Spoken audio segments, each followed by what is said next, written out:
Alrighty, welcome back to Shut Up and Ball. We are 1 week away from the playoffs, and we're here to bring you our Week 17 reactions. I'm Aaron, and per usual, joined by Mr. John Harris. You ready for this, man? You ready for playoffs, basically? Because we're already in. We're dancing. It's just a matter of seeding. I mean, I already know where I'm at, but Yeah, you guys got the bye week. Y'all are sitting pretty. I'm over here, still worrying about what stressing. matchup we're gonna get because Yeah, technically, we're still in play for the second, third, and fourth seed. Most likely the fourth. It's not in our hands. So I'm stressing over here, but I know that you're feeling good. yeah, I'm just I glad know. to be in though. Yeah. I'm interested to see. We'll talk about Packers later, but I'm interested to see if Rodgers does heals the. I don't know. They say they didn't need a surgery to toe. The toe thing's weird, but anyways, we're gonna jump right into the games. Gonna start off with the Bills Falcons. I mean, kind of looked like it was gonna be interesting after the first half, but then Bills pulled away in the second half. They beat the Falcons 29-15. Wasn't the prettiest day passing from Josh Allen statistically, but for the Bills, run game seemed to be going, which is a good sign. It's been a concern for myself and I think you as well. So, what were your thoughts, if any, in regards to this victory for them? I mean, obviously it's not good to see Josh Allen have a game like this, but the great part is they won despite that. And so I think, in the grand scheme of things, this is not what Josh Allen is normally going to do. This is not what he's going to do in the playoffs. Like, this is sort of an aberration. And you just hope that the run game and the defense and all that stuff that really won them this game, that can be the norm moving forward, because I'm sure that even Josh Allen would truly love that if every time he had a bad game, his team was still able to come up big time, because for the most part of his career that has not been the case. So good win for the Bills. As weird as it sounds, just because of the stat line for Allen and the 3 interceptions, I still think it was an encouraging victory because of the run game, and knowing that even though he had an off game, the fact that they were able to figure it out and have a pretty convincing win is very good to see for the Bills. Yeah, and it's one where numbers don't really do it justice. Like, yes, it was he made mistakes, but the offense is centered around him, and he still made some really great plays. But yeah, it's just there's still some concerns with Buffalo, just because, like we mentioned before, just it's all on Allen. Can they actually run the ball against the quality teams in the AFC or just in general in the playoffs? Atlanta's kind of a fringe team, been a fringe team. So, yeah, but I mean, we'll see if there's anyone that can. He's one of those quarterbacks that can take over a game. So, good win for the Bills. They stay right up there in the AFC playoff race, which I'm sure we'll talk about plenty because that's a whole wild one to begin with. Gonna go to a game that no real playoff implications. Both these teams stink per se. But the Bears, they beat the Giants 29-3. Just before I throw it to you, I think you saw in our group chat, a resident Giants fan. I don't think he's saying he's done with Giants fandom, but he said he was done with the Giants, like after the first half of this game, and understandably so, because it was done. It was 22-3. They weren't moving the ball. This offense stinks. A lot of we criticize the Bears and negative for being a mess, but the Giants are right now. There's some very big concerns. So, what are your thoughts in regards to the Giants and obviously the Bears winning here? Um, great win for the Bears. This is one where obviously, Matt Nagy's probably still gone. Like, it doesn't really change anything in the grand scheme of We'll things. see. We'll But see. He may survive another year. if he still keeps the job, then anyway, that's a whole other conversation though. But regardless, it was a good win. They got their playmakers involved. Darnell Mooney. He's still coming into his own, but he's looking like a real playmaker for this Bears receiver core. Still wish that Allen Robinson was more involved, but he's probably gone after this year anyway. So otherwise, it was really just a crazy disappointing day for the Giants. The Bears, they're a 6-10 team, and going into this week, they were a 5-win team. You're a 4-win team. It's not like they're drastically better than you. They have Andy Dalton at quarterback. That Fields has been their starter most of the year, so now they got Dalton in there, and you put up 3 points. It was just a very disappointing day, and somehow the fact that they put up 3 points, even despite Saquon Barkley being the feature part of this offense, 21 carries, 100 yards, averaged almost 5 a carry. I don't know. It was a very disappointing day. the fact that Mike Glennon fumbled 4 times probably doesn't help. I'm sure that Giants fans were over this year before this game even happened, but this was just the nail in the coffin. And I'm still just shocked that the Giants, before the season was even over, were announcing that it was going to be another year of Joe Judge and Daniel Jones. I mean, like, it seems like they weren't even going to entertain the thought, during the offseason if they're already announcing it. So, you know, sorry, Giants fans, but it doesn't look like it's going to get much better. Yeah, I could before going into this game, and maybe before the recent weeks, I think we know on the pod I was more pro Joe Judge. Like, hey, let's give him another year. It's only year 2, and there's still been some roster. We can argue that the roster is about middle of the pack. There's some holes. Obviously, offensive line they just can't draft an alignment apparently. Especially, I mean, I think Andrew Thomas has been solid. But still, it's maybe they're just holding out for for their 2 first-round picks, and maybe giving them that chance. It's very risky though, and after these last few games, like I feel like the decision. Granted, you definitely have your concerns with Jason Garrett, but it just felt like that firing was just him. I don't want to. I don't know. Just reckless speculation here, kind of throwing someone under the bus. Like, oh, it is his fault, but the offense hasn't been has been worse, you could argue, since then. I know, Daniel Jones been in and out, but they still had. I mean, Kenny Golladay played this game. I didn't even know that Kenny Golladay played this game because he didn't catch a ball. He had one target, and he's the guy that you paid big money to in the offseason. It's yeah. So I'm interested to see what they do on the offseason. Also, I'm interested to see what the Bears do. I mean, obviously, good win for them. Their defense really, their defense has been pretty solid the past few years. Just unfortunate the offense hasn't been able to match that. We'll see going forward. I mean, David Montgomery seems solid. Like you mentioned, Darnell Mooney's good. Cole Kmet's been a bright spot this year. So that piece is to build with, and obviously we know Justin Fields is talented. So there's a little more. Oddly, I didn't expect to say this after like this or even going to the season, but there's more hope for the Bears right now, just in terms of going forward. And I have more confidence that the Bears would be able to turn it around, be a playoff team next year than the Giants right now. I don't know what. There's a lot of question marks in New York, so yeah, definitely a disheartening win for Giants or loss. Sorry, for Giants fans, for Bears fans. I guess you don't have your first round pick, so in either way, I mean, it's not like they could lose this game and get their pick. So good win for them for momentum going forward.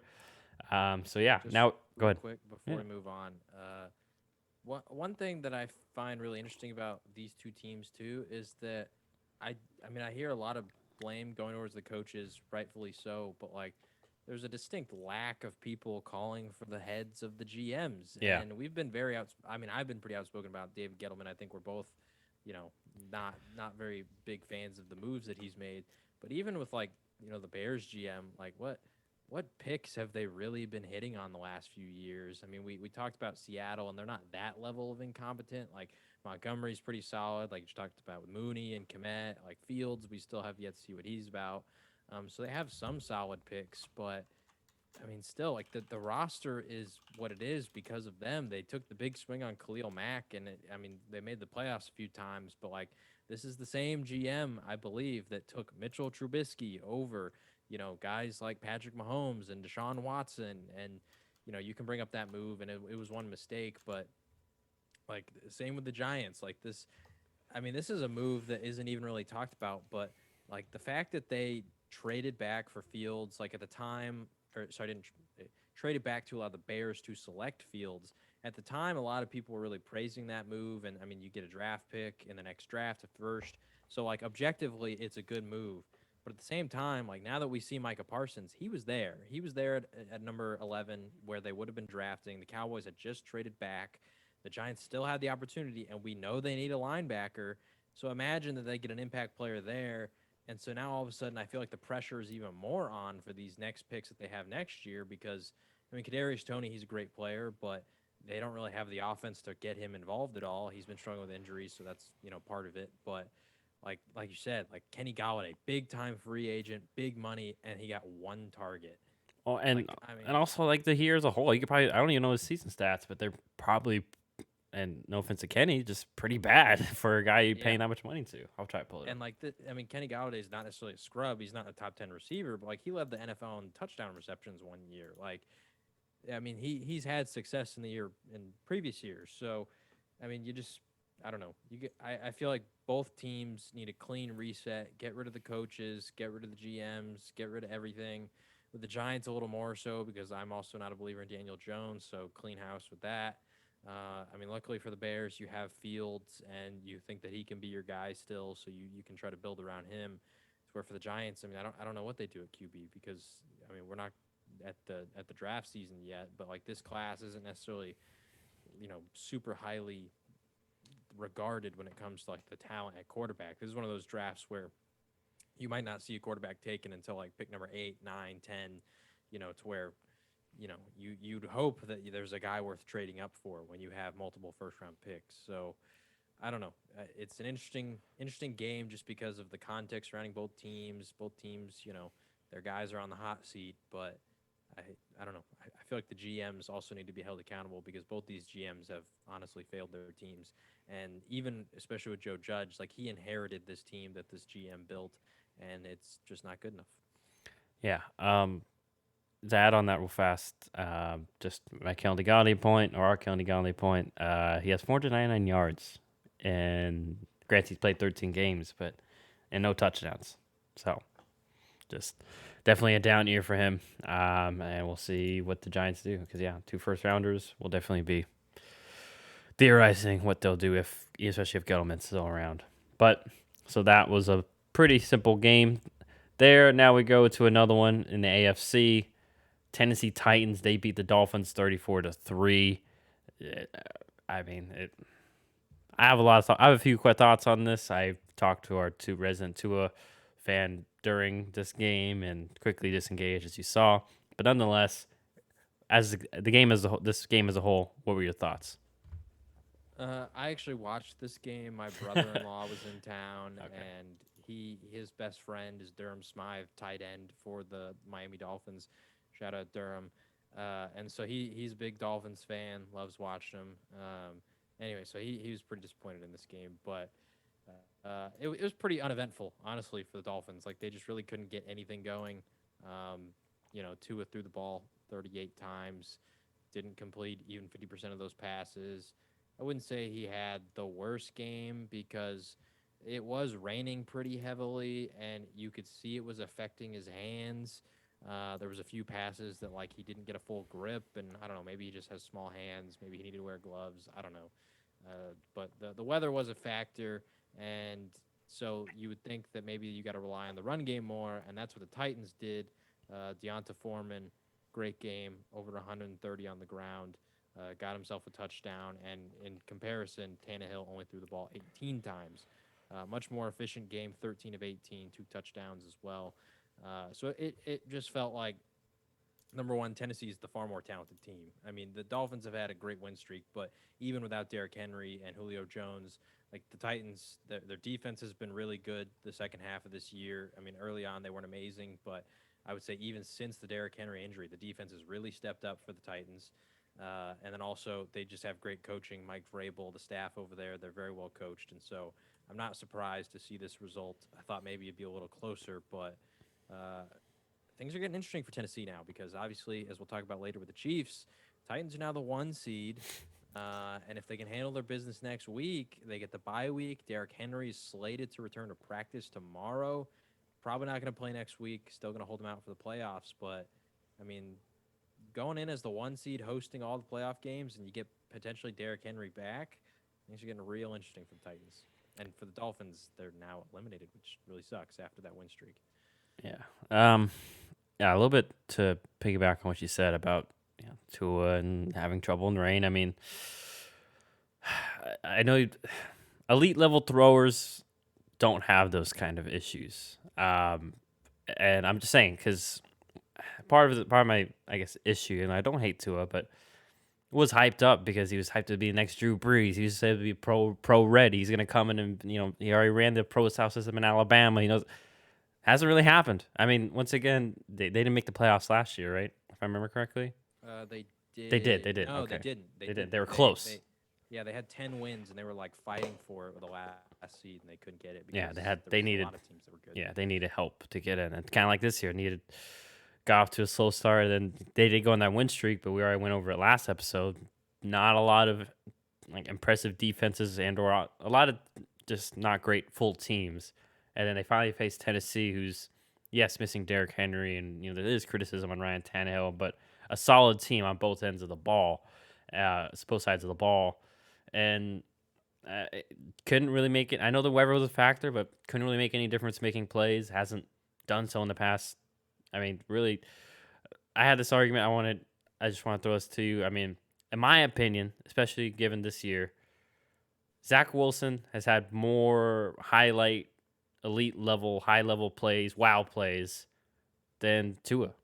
I mean, especially with his arm and his legs. He had that touchdown run, but just from what I've seen, I haven't really seen many like wow, like elite level stuff from Tua when things are breaking down or just in general. But Yeah, I mean, with the way the NFL is, like most with quarterbacks, when you're younger, it's really like, do you show the potential to take over games, right? And I feel like Zach Wilson, he's shown those flashes, the things that we like saw out of like a young Josh Allen, to where like the product wasn't fully there, but if we can figure everything else out and sort of grow and develop, like you can see what the potential is to become.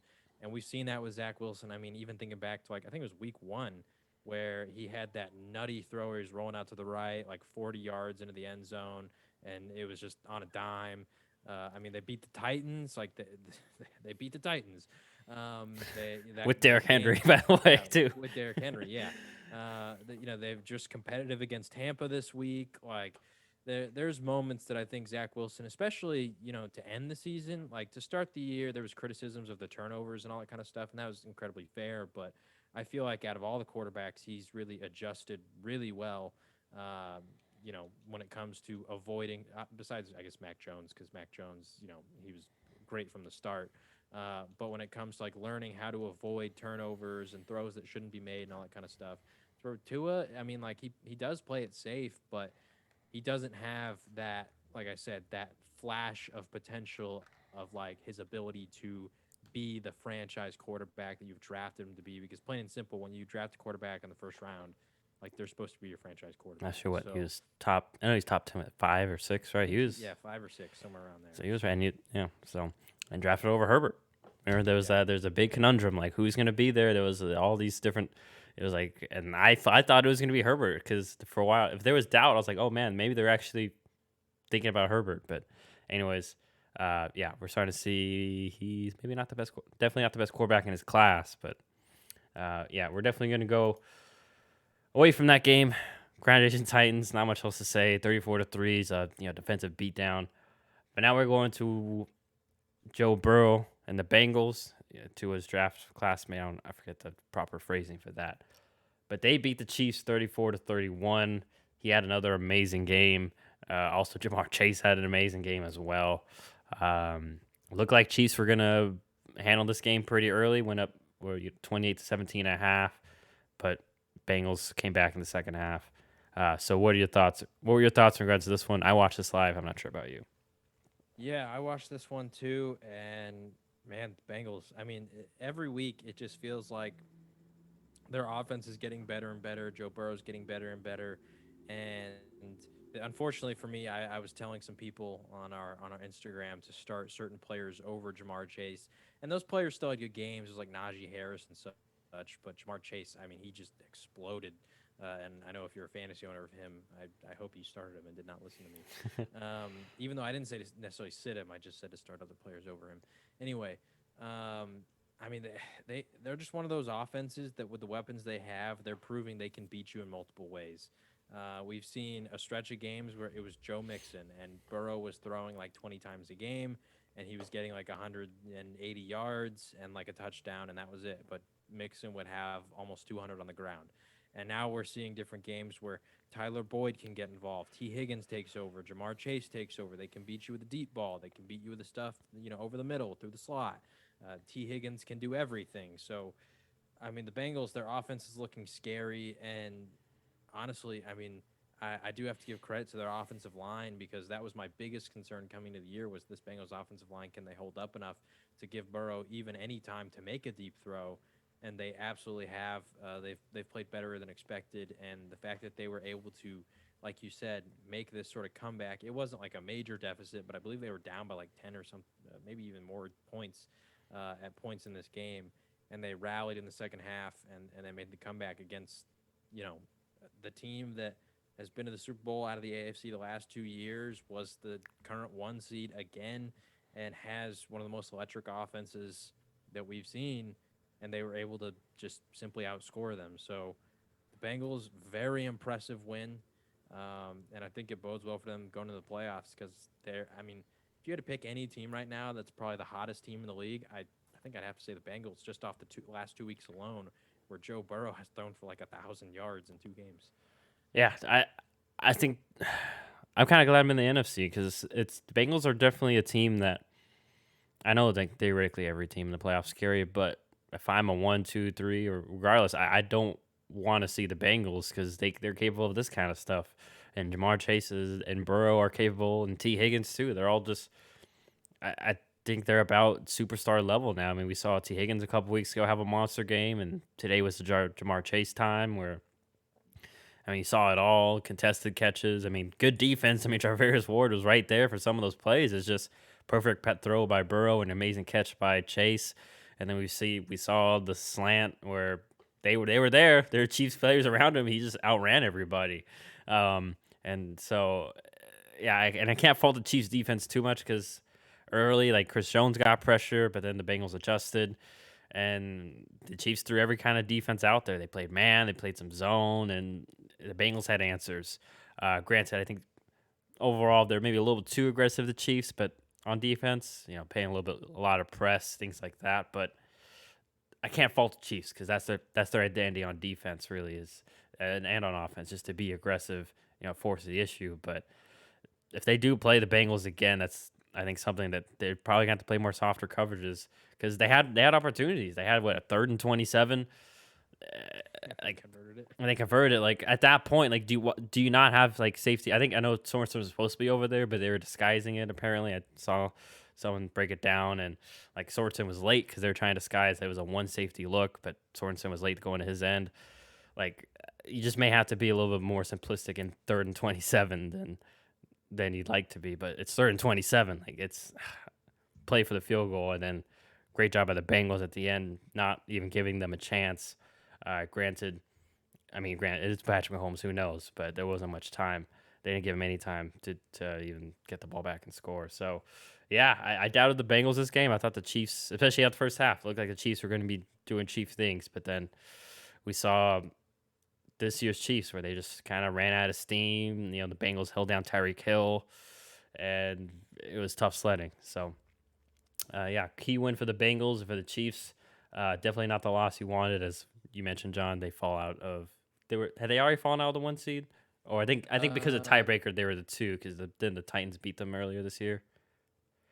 I forget. remember. But nonetheless, I know the 1 seed's not locked up, so I guess maybe they were the 1 seed before. I think they were the 1 seed before this game, and then because they lost, and now they have the same record as Tennessee. Yeah, that would make sense. Then Tennessee got 1. So, Yeah. all right, quick math there. So yeah, anything else you want to add in this one? This was definitely a fun one to watch. Big shout out to Zach Taylor. Definitely in the Coach of the Year conversation. Yeah, and then also now Jamar Chase really entered. It's between him and Mac Jones for offensive rookie of the year. I believe he's now become the betting favorite. Yeah, he deserves it. I mean, Mac's kind of slowed down the past few weeks. So. Alrighty, now we go keep it in the AFC. We're going to another game that had a lot of playoff implications. That is the Las Vegas Raiders and the Indianapolis Colts. The Raiders win 23-20. Kind of a wild game here.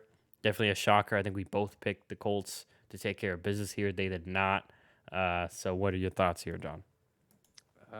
Shout out the Raiders. I was listening to some sports talk radio on the way home and from work, and they were talking about like all the things that the Raiders have endured this year because obviously – the recent news is their cornerback, Nate Hobbs, rookie, got a DUI because he was drunk and was sleeping in his car in a parking lot or something. I don't know. Anyway, and just all the stuff. And they're bringing up the conversation of, well, maybe it's because they moved to Vegas. There's a lot more temptation, all that kind of stuff.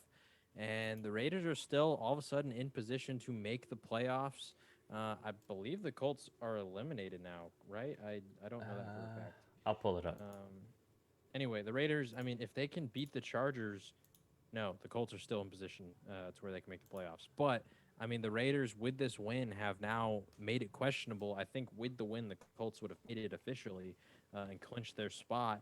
But now the Raiders here, if they can beat the Chargers, and then theoretically, depending on certain results in other games, if they can tie the Chargers, there's opportunities for them to make the playoffs. And despite the Gruden stuff, the Ruggs stuff, now Nate Hobbs, Damon Arnett, like all the different things that have gone on, they're in a position to make the playoffs. So I thought this win was incredibly impressive because the Colts, were on a crazy win streak, one of the best teams over the last, 7, 8 weeks in the NFL. And we're looking really strong. And it wasn't like they necessarily even stopped Jonathan Taylor. He still had over 100 yards on the ground and a touchdown. But they were just able to limit the passing attack. Wentz didn't have a bad game, but he only had about 150 passing yards. And then on the other side, they just kept getting points, whether it was getting into field goal range or actually getting a touchdown. They just made sure that they were going to get points every single time. And so great win for the Raiders. I was incredibly impressed on this one. Yeah, like I said, I don't have much else to add. I mean, more respect needs to be put on Derek Carr. He's still a very good quarterback, and doing it with really Hunter Renfrow. Zay Jones had a good game. No Darren Waller. I know Josh Jacobs has kind of had a resurgence the past few weeks in regards to just being healthy and productive as well.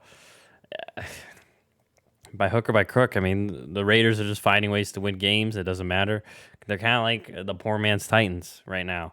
It's just Titans are have a little more talent, top end talent right now with AJ Brown and such. But yeah, if it creates a very interesting playoff scenario, and I think that's the Sunday night game is them and the Chargers. So that's very fun. But we go keeping in the AFC. Not much we'll have to say on this one. Patriots, they blow out the Jaguars, Jacksonville, 50-10. It was basically 50-3 until I think a bit. Regardless, it was a beatdown. Any thoughts in regard to this one? No, this is exactly what I expected. Yeah, I mean, went as way as we thought. I know there's some I saw starting to see some criticism towards Trevor Lawrence, but like we forget it's Jacksonville, and right now they don't have DJ Chark, probably their best receiver. Marvin Jones is okay, but other than that, I mean, lost both running backs, Jade Robinson and ETN. They didn't even have ETN even the whole year. I mean, I'm not gonna jump on the let's criticize Trevor Lawrence train yet. I mean, I'm willing. I think we should wait till. I'm not gonna give much criticism because I had to deal with Urban Meyer, and now Urban's gone. But I mean, Darrell Bevel that much better? No, he was in Seattle for a long time. But I remember, and their offenses weren't that great either, and they had many can argue better talent regardless on offense with Russell Wilson, Marshawn Lynch, even Doug Baldwin was. They had solid pieces. Now that they really don't have much. So yeah, typical Bill Belichick beating down on the rookie team, just the bad team or bad organizations. So yeah, not much else to add there. But now we go to the game that John had preface and was a big headline, not because of something that happened in the game, but we're going to where the Buccaneers, they beat the Jets 28-24. A lot happened for the Bucs this game. Antonio Brown walked out. That's his whole story on its own. But the Jets in control most of the game and then just couldn't hang on. What are your thoughts in regards to the game? And then I guess if you have anything to say about Antonio Brown, that really hasn't been said. But I mean, first off, good for the Jets. They played a tough defense, and they were able to hang in there. They put up 24 points. Zach Wilson, 19-33, 230 yards, a touchdown, 0 interceptions. On the ground, they got things going. It did really hurt them that Michael Carter got hurt early. I mean, he started off really hot with a 55-yard run, and then his next 2 carries resulted in -1 yards. But still, he has that sort of ability to where he can make some game-changing plays. But even despite that injury, they've remained competitive. Braxton Berrios had a really good game in this one, had a rushing touchdown and a receiving touchdown. And, I mean, he's like you were just talking about with the Raiders and sort of being like stricken of talent. Like that's the Jets too. I mean, even worse than the Raiders. Like they don't even have a Hunter Renfro. They got Braxton Berrios, which is like the Walmart Hunter Renfro.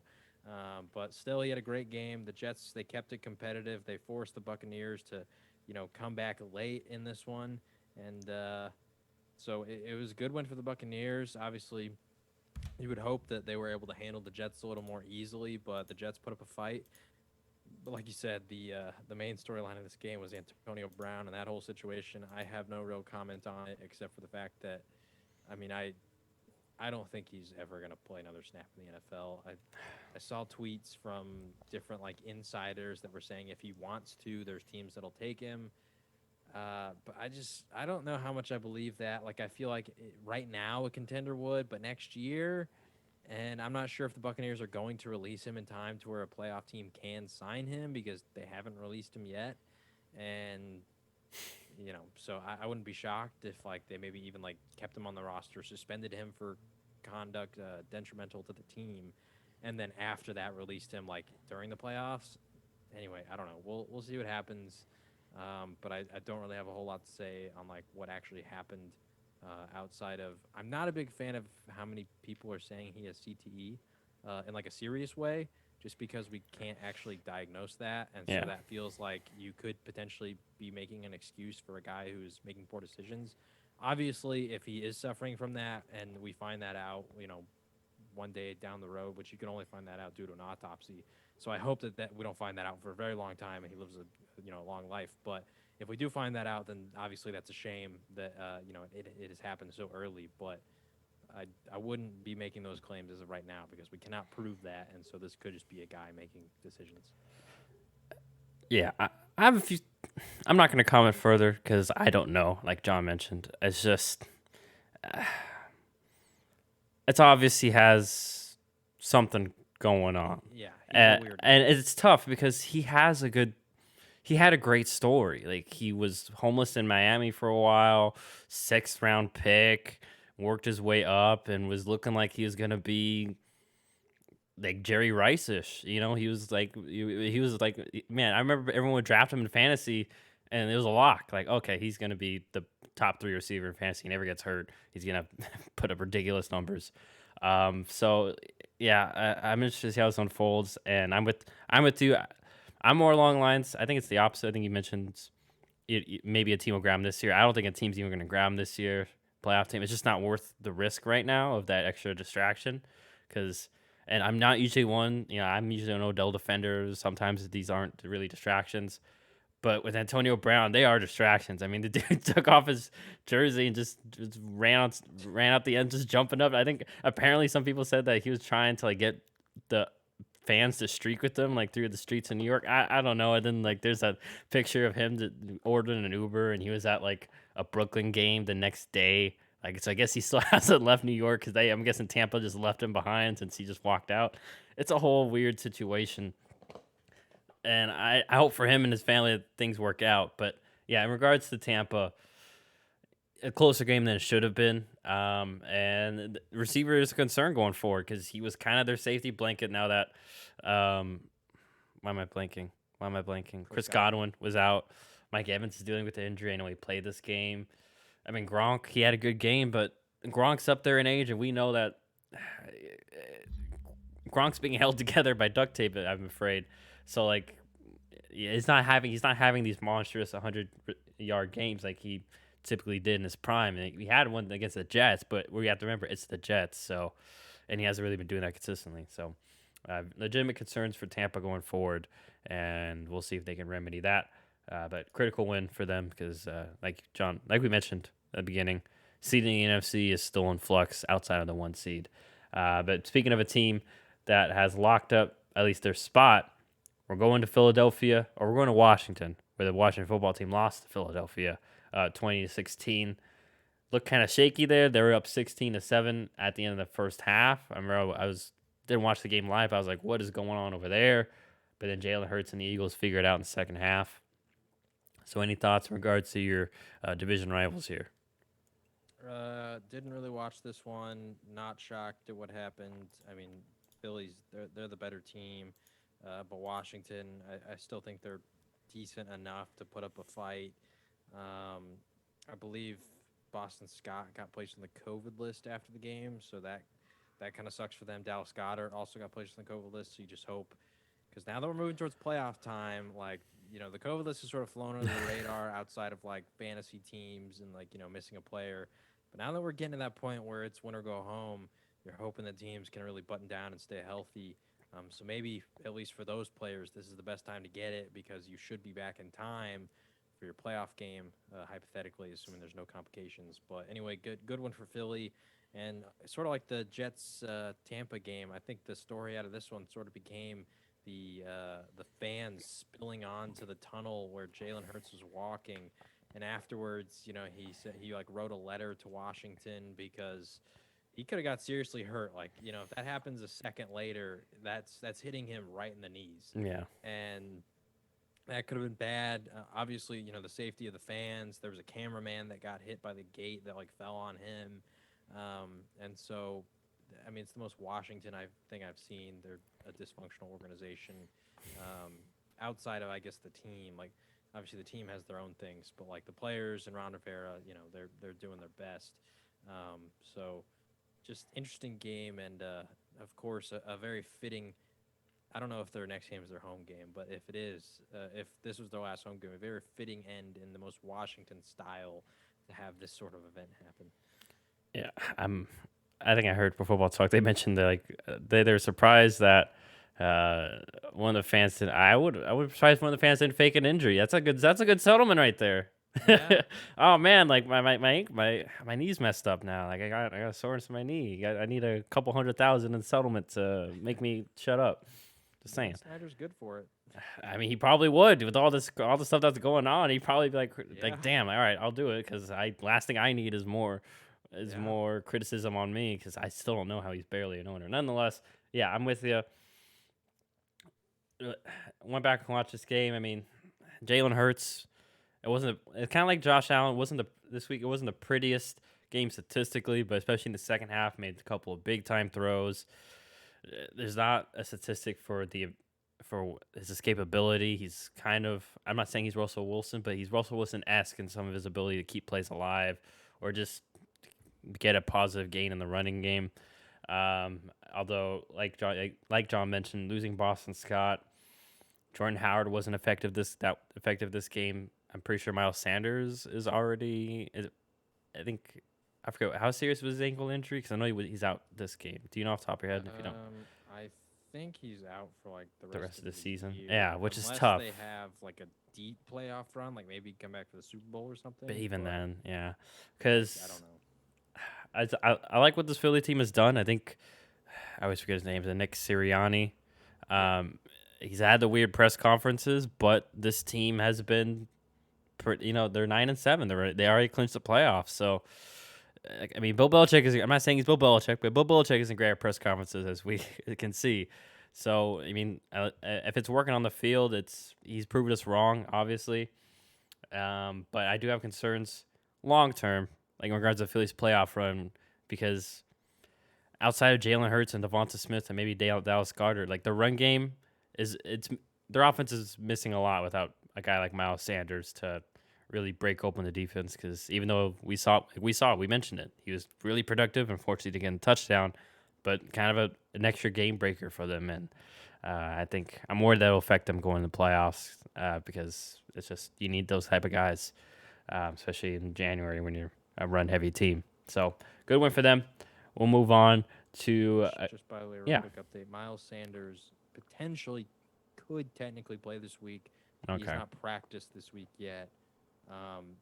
They're not saying what the status is, long term. Like if he doesn't play this week, I don't know. Maybe they're just doing that thing where they leave the door open because the playoffs are coming, so they don't want to shut the guy down in case he does come back. Yeah. But I doubt he plays this week. I'm not sure about wild card round. Alrighty. Well, we'll see. But yeah. So Philly wins there. Now we go to the LA Rams, who also needed some late game heroics to beat the Baltimore Ravens 20-19. Matt Stafford had some early turnovers, can't put them behind the 8 ball. What were your thoughts in this one, John? I'm starting to get worried about the Rams and just like their potential to win a Super Bowl. I believe I had them making the Super Bowl. I don't think I have them winning it in my preseason predictions. Um, but I, I don't mean to be like harsh or unfair to Matthew Stafford because he's definitely an upgrade over Jared Goff.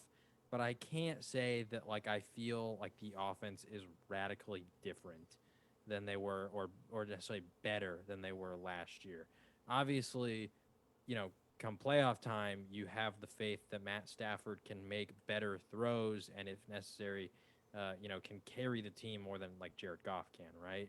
But I wouldn't say that like on the field that's necessarily led to much better production because they're playing a secondary who is decimated with injuries. Three of their four starters are out along that secondary with their top two corners, one of their starting safeties. I mean, they're just a lot of issues for Baltimore, and the interceptions for Stafford are like becoming a problem here late. Like I believe he leads the league in pick sixes at four.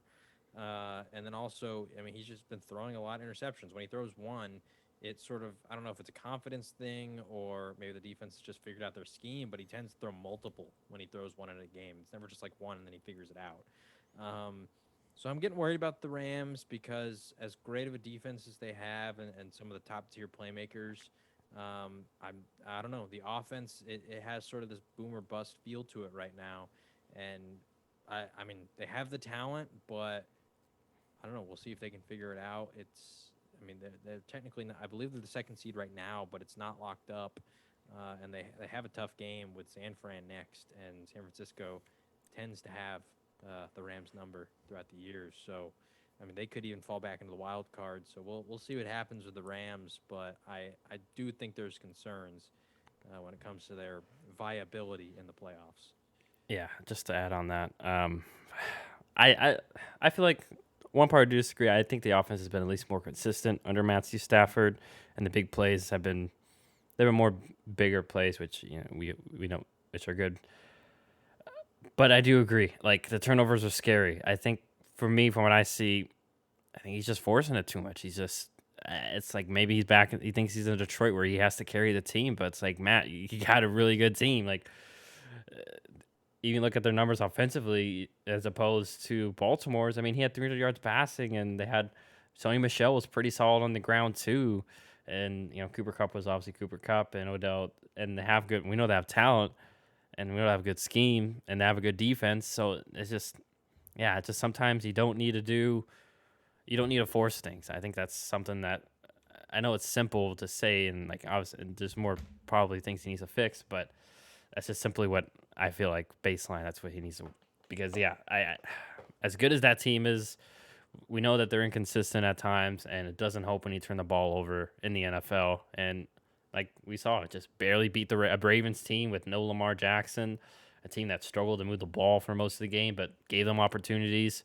and kept them in the game. And I know it's a cliche to say turnovers, but really, yeah, like John mentioned, just the big thing for the Rams right now is can Matthew Stafford, not they, can Matthew Stafford limit his turnovers going forward, because they have the firepower to beat anybody. It's just a matter of that and the defense being more consistent, which they have been in recent weeks. So that's less of a concern, at least in my eyes. So And I'll say this too. I mean, I don't know all the scenarios of the Rams and their potential seeding, but like say they stay, and they win the division, they're potentially facing like Philly or San Francisco. I think New Orleans is still in there, and so I mean, San Francisco like they have a defense where they can get some pressure on you. They can force you into some bad throws. Philly has some playmakers along the defensive line. Darius Slay.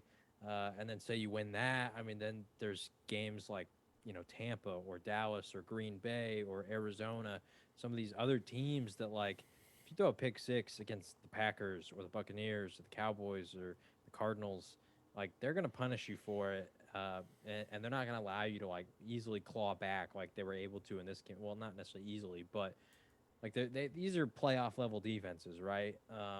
And they're not all struggling with injuries like the Ravens are, and these are they have playmakers on the other side, and these are offenses that don't have Tyler Huntley and backup offensive tackles and the fourth string running back, and not great receivers. Like if you throw a pick six against Aaron Rodgers, like good luck coming back because the guy's not going to give you an opportunity to return the favor. So, um, it just the part that worries me the most about this offense is that turnover ability against some of these other teams in the playoffs.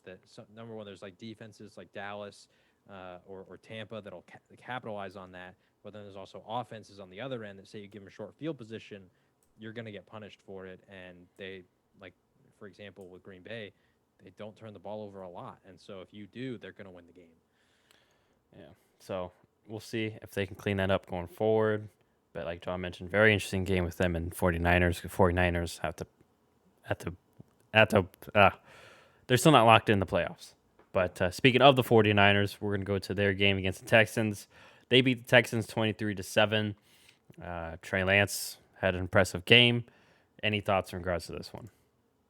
Not much else to say except for sort of like we were talking about where you were mentioning like Zach Wilson has shown flashes. I wouldn't say that Trey Lance is even on close to that level of showing him like Zach Wilson just because significantly less playing time.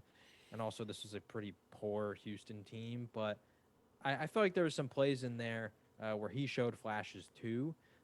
To where you could see like he has the physical tools. We know he's really good at running the ball. I mean, he had 31 rushing yards on 8 carries. But also, I mean, he had some deep plays. He had a 45-yard pass to Debo, 43-yard pass to Brandon Ayuk, a 30-yarder to George Kittle. So we started to see like we knew he had the big arm. We know he has the physical attributes, and so you can't take away a ton from this game. But I think for the Niners, it's good to see that. I think the biggest thing that Jimmy G really lacks is the deep ball and like the game breaking ability when it comes to the crazy throws. Yeah. And at least in this game, Trey Lance was able to deliver on some of those throws. Yeah, and honestly, like you mentioned, regardless of what happens this year, unless something catastrophic happens to Trey Lance, like I'm not a 49er fan, but if I were, I would definitely feel more comfortable now after seeing how Jimmy G has played this year. I feel like we've seen everything. We've seen Jimmy Garoppolo at San Francisco, and I think he's taken you as far as he can take you. It was a Super Bowl, but I'm not sure if he can take you back there at this point. With Trey Lance, there's a lot more, like you mentioned, a lot more things that a defense will be scared of. And yeah, I'm very interested to see. I'm interested to see what they do going forward because we don't know the extent really of the seriousness of Jimmy's thumb injury. I think I'm not sure if he practiced at all last week, but obviously they have a huge game this week, so it might be Trey Lance again with their playoff lives on the line. And if they somehow win and Jimmy's healthy in the playoffs, like do they keep riding the hot hand, a la Alex Smith and Colin Kaepernick when they stuck with Kaepernick, or do they give it back to Jimmy G, see if he's got another chance and let Trey sit more? I don't know, but honestly, I don't think there's a wrong choice there, in my opinion, just because. And that's more on the fault of Jimmy G, just because he was supposed to be at least the more prototypical guy and take care of the ball and be more accurate. But we've seen in the past few weeks when he's played, it hasn't been that. He's put them in precarious spots. So, and I know Trey Lance had an interception this game, but he's a rookie still, so it's a little more excusable. And like you mentioned too, he makes more plays off schedule. That because Kyle Shanahan can draw up the plays all he wants, but the difference that why they drafted Trey Lance is because of is improvisation. Jeez, I'm lacking vocabulary words today. So great win for San Fran, and I'm interested to see what they do going forward. Just to add to that point real quick, I mean Kyle Juszczyk, their fullback, he made a comment about the difference between Jimmy Garoppolo and Lance, and he said Jimmy is just so good at being efficient, on-time passer, getting the ball out quick, letting his guys do things with it, and Trey. He can do a little bit more improvising, getting outside the pocket, getting the ball downfield, and that is really stressing out defenses. And so, like you said, I don't think there's necessarily a wrong choice, but I think, Jimmy, what you're going to get. The defense knows what they're going to get. And for Trey, like you said, his ability to extend plays, I think he has the ability to put more pressure on a defense and force them to think and make plays and cover longer and all that kind of stuff. Yeah, Trey Lance is... I'm not sure if we said in the draft process. A lot like Josh Allen. Neither are refined his throwing motion, but we see the flashes of like Josh Allen his rookie year wasn't pretty. Granted, Josh played more and made more mistakes, but we see the flashes of athleticism, elite arm talent, and such. So, yeah, definitely looking. 49ers making me look bad because I remember I had Trey. I was really down on Trey going in. So, um, now we go. Still could be a bust. But Still could be, but he's been better than I thought he would already. Like Yeah. I was pretty harsh on him. Um, Now we go to the AFC West, where the Chargers they took care of business against the Broncos, 34-13. Not much of a surprise unless you're me, because I picked Denver to keep it close. They didn't keep it close at all. What were your thoughts in regards to this game, John? If you had any, really. Just impressed by the Chargers. It felt like there'd be a little more desperation for them this week because if they lose this game, all of a sudden playoffs are looking real thin for them. I don't know the scenarios if they had lost, if they could even make it. I don't know. I'm sure the door would be open technically, but impressive win here, especially since Brandon Staley, a former Vic Fangio disciple. So Fangio, probably know what he's going to do on defense, but the same goes for Staley. And I think that Staley won this matchup. Obviously, it's a little unfair because Staley has a much better offense. But I was just really impressed with the Chargers' run defense in this one. A team that has been really poor at stopping the run all year held Melvin Gordon to 10 carries for 43 yards, and then Javonte Williams to 14 carries for 30 yards. So they almost ran the ball 30 times, and they only had 83 rushing yards as a team. 10 of those came from Drew Lock on, some off-schedule scramble stuff. So really impressed by the Chargers in this win, and mainly impressed by the run defense actually being able to show up for once. Yeah, I don't have much else to add except, like I mentioned before, I'm hanging up my cap as the president of the Drew Lock fan club. It's just maybe he needs another destination, but it's Justin Herbert basically is what I wanted. I was hoping. I think we all were hoping Drew Lock would be, and that's just he just hasn't become that. And Justin Herbert's been balling, and yeah, like you mentioned, John too. Credit to Brand Staley. I thought that Denver would have much more success running the ball on them because they were patient with the run, but they were not. They didn't have much success. So good on him for making some adjustments. I didn't watch this game live.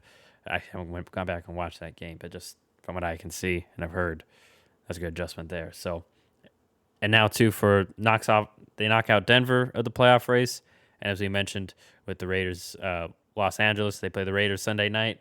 This sets up so they control their own destiny. If they win, they're in basically. And then I think, like we mentioned before, I forget the other scenario. It involves Pittsburgh and the Ravens. I think if Pittsburgh wins or something, I don't know, then they can tie. I forget. Or if Pittsburgh loses, I forget. Anyways, well, I'm sure that's all over social media and stuff, so others will know. But that critical win for the Chargers. Now we go to your Cowboys. They unfortunately lost to the Cardinals 25-22. Kind of made a comeback in the end, but it wasn't enough. Break it down for us, John. Well, honestly, this was a really disheartening loss. They were on a win streak, but it was against teams like New Orleans, Washington, the Giants. Like there was some pretty, mediocre at best teams mixed in there, and so it felt like to really stamp the win streak, you get a win over a playoff team like the Cardinals, double-digit wins on the season. It just felt like a really important game. They came out, they lost. It's very disheartening just because the Cardinals were without James Conner, J.J. Watt, DeAndre Hopkins, Devon Kennard, Marcus Golden. Like they were missing quite a few playmakers, quite a few starters. Their starting left tackle, DJ Humphries, and not all of those guys are going to be back in a potential wild card rematch because these teams could face each other again in the wild card game. But some of them will be, and so the Cardinals, were not at full strength. They're potentially going to be if you see them later down the road. And the Cowboys, they just simply weren't good enough. The stats don't really tell the whole story because people are like, well, they didn't run the ball very well.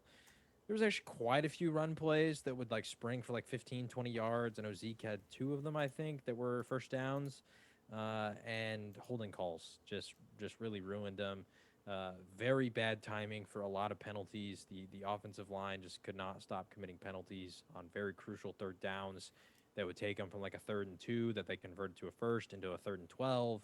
And then all of a sudden Dak gets sacked or he has to throw it away, something along those lines. So Really disheartening that the offensive line couldn't figure it out. Also, even when they were not committing penalties, the Cowboys just can't run the ball very well. Um, so that sucks. Defense played pretty good for the most part. Couldn't get a ton of pressure on Kyler Murray, but that's expected because he's a quarterback who can roll out and make plays on the run. So not too upset with the defensive performance. I know that as a lot of Cowboys games go, when they're close like this, a crucial decision at the end where, and for the record, Chase Edmonds did fumble. The refs didn't call it, but McCarthy had already burned the timeouts, and so they couldn't challenge it. I don't know. I don't know the requirements for like the Sky booth to call for a replay. It didn't happen, but Micah Parsons said it best, and I say this every time that the Cowboys lose to some call late in the game or a non-call. Just got to be better because it is not a one drive game. It has not come down to one play. You got to show up for the first three quarters too, and the Cowboys just simply did not. So tough loss, really disheartening. Greg Zuerlein missed a kick again. That's now 3 games this year they've lost. Where if Greg Zuerlein had made even half of his kicks, they would have won. So yeah, I don't want to be too down because I know a lot of fans are going to freak out about this and be like, "Oh, we're screwed." But all I'm saying is that if the Cowboys lose a playoff game due to penalties and missed kicks, I would not be shocked because as talented as they are, they have some very clear Achilles heels. I don't know how much else to add in regards to what you said. Obviously, broke it down greatly.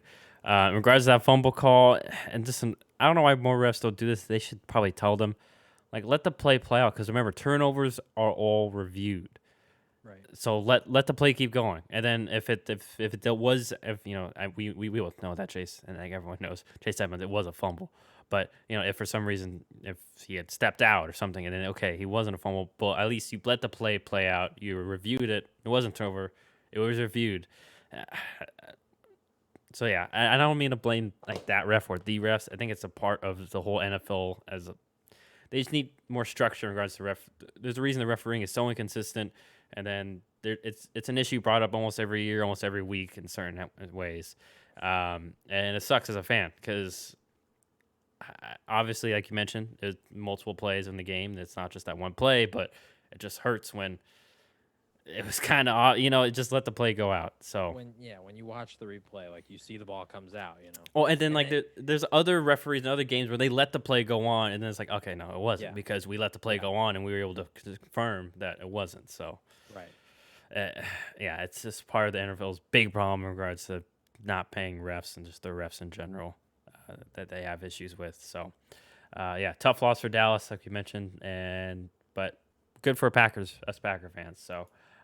They both teams go to 11-5, and like John mentioned, could very easily play each other 2 weeks from now. So, or less than 2 weeks from now, 2 NFL weeks from now. But anyways, now going to another team fighting for their playoff lives, the New Orleans Saints. They beat the Panthers 18-10. Been the kind of the story with New Orleans in recent weeks where they're just winning ugly, but they're winning. Still in the hunt for the playoffs. Obviously, need a few things to break their way, but big win here for them. Any thoughts here, John? Not a pretty one by any means, but like you said, they're winning ugly. They're finding ways, and they're one of those teams, sort of like the Ravens, to where like you understand, you have sympathy because obviously they're without Jameis Winston, Michael Thomas isn't there. Like their 2 starting tackles are still out. Like they're missing players, and everyone knows it. So, when you take all that into account, it was still a good win. Regardless of all the circumstances and who they're playing and all that kind of stuff, just because it gave them a chance to keep their playoff, hopes alive. And who do they play to end the season here? I think it's the Falcons. It is the Falcons. Yeah, they play the Falcons. So, I mean, that's not an easy game because the Falcons are 7-9, still right there. But I mean, they definitely have a chance because. The teams ahead of them. I think it's just San Fran. Yeah, I think it's just San Fran, and San Fran plays the Rams, and so if the Rams handle their business, and the Rams have every incentive to go out there and handle their business because if they lose and the Cardinals win, then they become a wild card team, and now all of a sudden they're having to go play in Dallas And even though I just, lamented all of the Cowboys' issues, I'm sure that you'd much rather be sitting there as the second seed, playing against, like the Eagles or the Niners or whoever ends up there, as opposed to having to go play a division winner at their home stadium, instead of just staying at your home stadium. So um, the Rams got every incentive to win here. So don't sleep on the Saints. I mean, if they can handle their business next week, they could still make it. Yeah, and I think they would be definitely a scary playoff just because of how solid their defense is. They can still somewhat run the ball. They could they could just be easily a scary, especially for my Packers, because it's just we always have issues with running quarterbacks, and I still have nightmares with Colin Kaepernick just running free all over us. It's terrible. Um, Listen, all I'm saying and is when I Chalk Taysom believe Hill does the same. if the Saints make it, I believe that means that Tampa becomes the second seed. And they And have Tampa's number. Like I was saying, not just Green Bay. Like it's then, well, technically, actually, it's not guaranteed, but but yeah, because if actually no, well, no, I mean, if Tampa were to win and then the Saints got in, then I believe, yeah, it is yeah. guaranteed that they'd be the second seed, and Tampa definitely does not want to see that. But as a fan, I absolutely do. Yeah, as a Green Bay fan, I would love to see Tampa taken out early, and then hopefully the Saints. Well, we'd play the Saints, but hey, maybe we got a chance after they beat Tampa. But nonetheless, Saints win there, 18-10. Now move on to another game that had no implications except for pride. Seattle Seahawks, they win 51-29, and maybe Russell, at least the last home game for the season. Who knows if this is the end for Russell Wilson and Pete Carroll in Seattle. But yeah, they beat the Lions 51-29. Any comments, thoughts, or anything in regards to this game? Great win. This is one that you want to end your season on because then at least you potentially get a high note here. Just because, like you said, this could be the last game for Seattle when it comes to Russell Wilson, Pete Carroll at home, right? That was their home game. Last home game, yeah. Yeah. I think we checked that last podcast. I'll double check though. Yeah. While you go on. So if that's the case, then it's at least a good one to end on, and maybe the positive vibes from this game can maybe change the direction they're heading.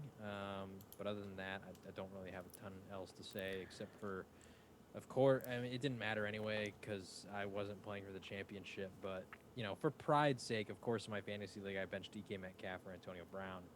And DK scores 3 touchdowns, and AB quits at half. So Listen, I mean, as another DK owner, the last few weeks before this week were tough, and I still played him. So yeah, I'm not mad at him. I'm not gonna be one of those people like, but I was just like, oh, like really, of course he gets 3 touchdowns this week, and he didn't even get them many yards either. It's just classic yeah. Seattle. I already remember my Seattle rant last week about how they're kind of at a turning point where they got to make it. It may be best for both sides to move on. I'll be very interested to see what happens. Obviously, Russell is playing the good soldier and saying no, and may not be true, may not want out, but I think there's too many reports and too much and he's gone to Yankees, spring training a little too much to be, for me to believe that he may want out of there. So we'll see if it actually happens, obviously. But for the Lions, obviously their season about done. But Monar St. Brown, another solid game, looking like he's going to be a building block on offense for the future going forward. So we'll see what happens there. But now we go to the Sunday night game. My Green Bay Packers took care of business against the Vikings, 37-10. Not a shocker since we saw Sean Mannion was going to be starting. So yeah, I mean maybe everyone thought Dalvin Cook could carry them, but yeah, it's no offense to Sean Mannion, but kind of hard to do so when there's no respect for your passing game. But any thoughts in regards to this one, John? Not a whole lot. Yeah. Green Bay, they came out, they handled their business, they did what they need to do. Reportedly, they're gonna play starters next week. I don't know. I mean, if Maybe for that's what I feel like it may be like a preseason thing. You play him for like the first quarter, and then you sit him. I mean, yeah, they asked LaFleur if starters going to play, and he goes, yeah, just like any other week. And his point was he doesn't want guys to have basically what is like a 3-week layoff because they do have the bye week. I think maybe they'll get some game time, but I would imagine guys like Adams, Rodgers, even Aaron Jones dealt with some injuries. Some of the guys like that are probably pulled at some point in the game. just because you don't want to risk injury going to the playoff in a meaningless game.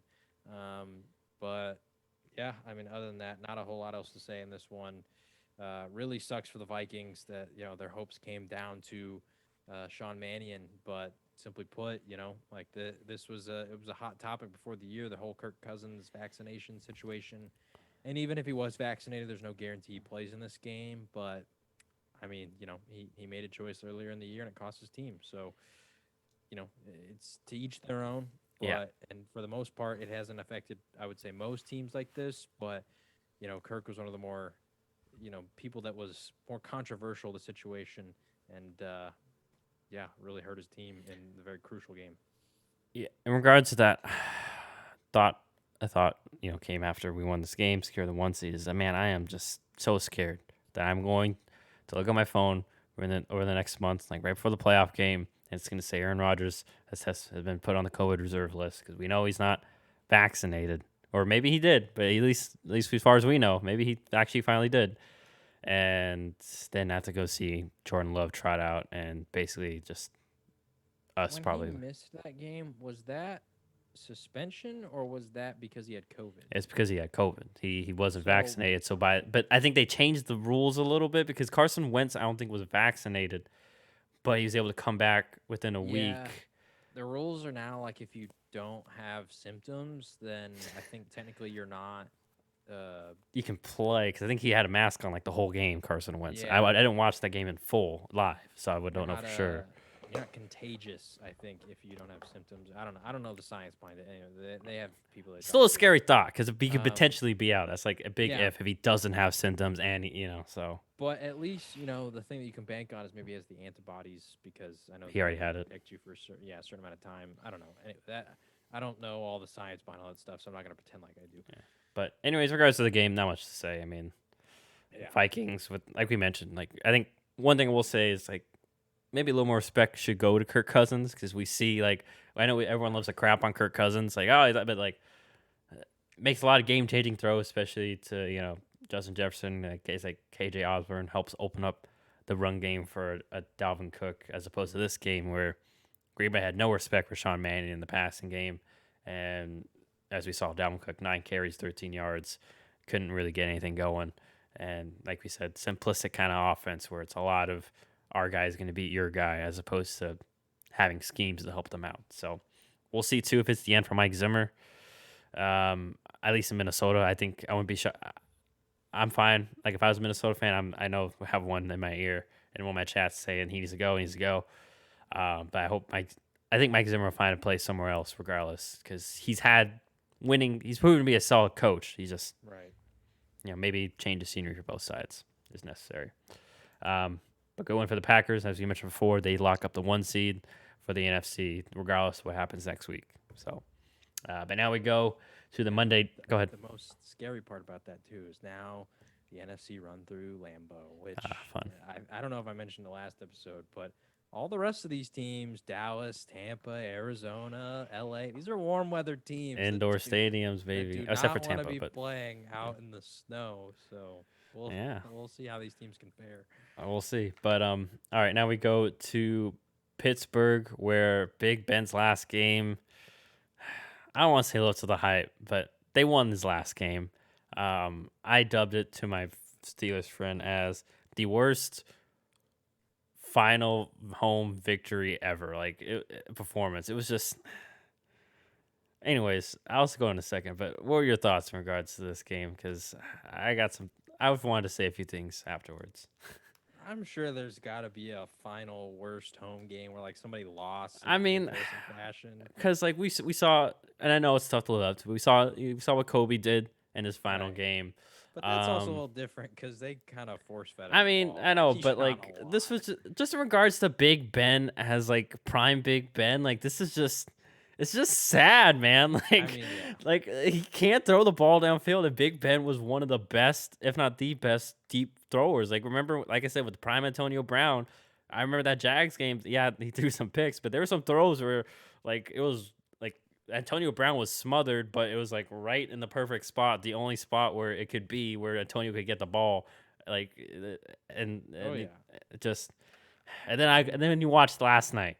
or as for us last night, where it's like, who is this man? Like he's And they had some burners over Big Ben's time too. Like people forget, like Mike Mike Wallace, Wallace, Martavis Santonio Bryant. Holmes, Unfortunately, Martavis couldn't. Bryant, Antoine Randall L. Like they And had some different Hines was guys, good. Yeah, like, yeah, who can make plays downfield. And Big Ben was a great deep ball thrower. So I mean, I agree. He didn't have a great game, but at least they won. yes, at least they won in, for in him. his final home game, they got to eliminate Cleveland.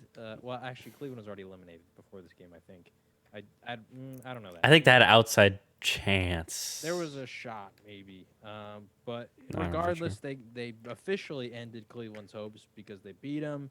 So that's got to feel good for Big Ben. And they kept their playoff hopes alive. And I think the most important thing here is they protected Mike Tomlin's streak of having 0 losing seasons in his entire career. So good win for Steelers fans.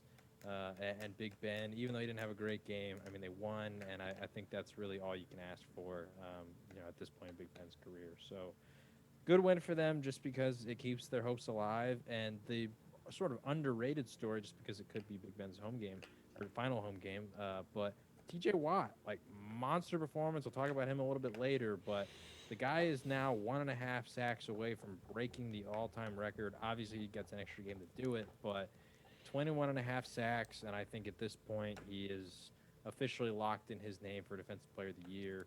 Some other great candidates, but I feel like it should be unanimous.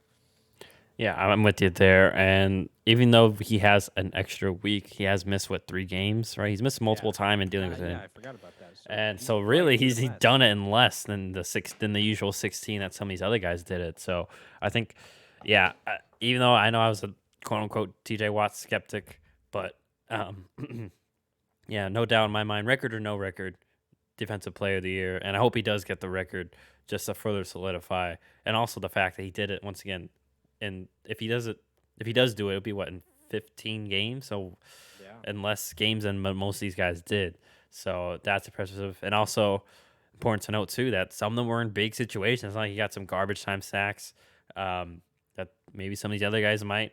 Yeah, we talked about the Seattle one. I remember that one, and he's had some very critical ones. I think he had one against Buffalo to start the year. So, yeah, definitely a game changer, and we'll see if Pittsburgh can somehow get in the playoffs. I was honestly, as a fan, and I know my Pittsburgh friends and family might hate me for saying this, but I really don't want to see Pittsburgh in the playoffs. I'm sorry. They're just not a fun team to watch. I don't want to see Big Ben struggle to throw a 4-yard pass 3 times. I'm sorry. I don't want to see that. So we already have Tennessee. Tennessee's in the playoffs. Okay, I don't want to deal with that as in terms of entertainment value. But in regards to the Browns, I know that they're missing guys, but I think they need not just improved personnel, but got to change something on offense. Their passing offense is just too simple. I know people were pointing at Baker. Yes, Baker's didn't have a great game, but it doesn't help that they just don't have much creativity. The passing offense, is there anyone that really scares you? I know that the Odell thing, some people say is a good thing. I'm whatever on that, but they need a difference maker if they're going to be this simplistic. And I'm not sure. Maybe they'll find one in the draft. I'm not sure their cap space, but it's Cleveland's another disappointing season where I think we all expected them to take that next leap, and they didn't. So we'll see what happens there. But big win for Pitt. Go ahead. Just add, like you said, too. I mean, Stefanski, I like you, but this is another week in a row where you're not running the ball. Nick Chubb averaging almost 5 yards carry. And Pittsburgh just got ran on the past few weeks. They've been run all over. So yeah, and you gave it to him 12 times. I mean, even it's just I don't understand it. Like Baker Mayfield is dealing with injuries. You don't have Odell anymore. You don't have some of these different playmakers, on your team. Even Kareem Hunt's not there. And you have a guy like Nick Chubb who, I mean, I don't want to say he's Derrick Henry, but he's arguably the next closest thing. Yeah. And you gave him the ball 12 times after last week where, how did you not learn after last week playing Green Bay to where you lost by 2 and your quarterback threw 4 interceptions and Nick Chubb was averaging 9 yards a carry? How do you I don't get it. I don't know, man. So it's just Cleveland, man. But anyways, that is week 17.